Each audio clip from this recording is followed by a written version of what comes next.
And I'm going to create my own square piece of paper by bringing up a corner, folding it as neatly as you can,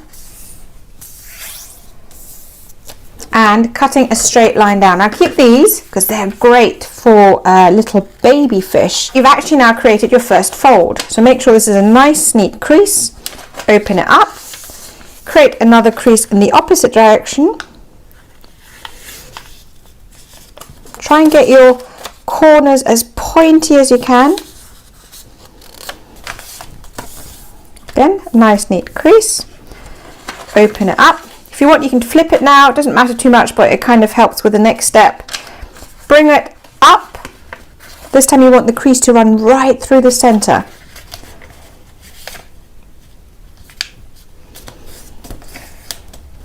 Again, neat crease. Open it up. Swivel it round and fold it up again.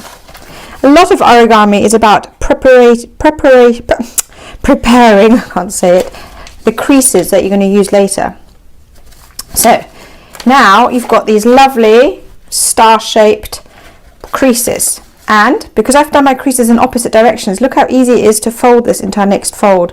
So you're taking these 2 points, you're bringing them together, and then you flatten that down. If you need to, rewind the video and take another look, and it does help if you have the creases going in opposite directions.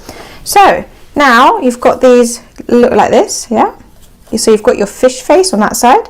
Now you bring up one side and you kind of just, it's not exact size, but you just kind of bring it over the, maybe a centimetre over, like this.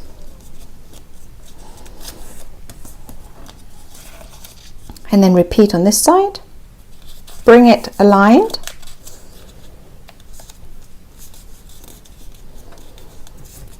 And then you can tuck this over the top. Turn it round and look, you have your basic fish. And I'm just going to get a pen, add a little detail, and you're finished.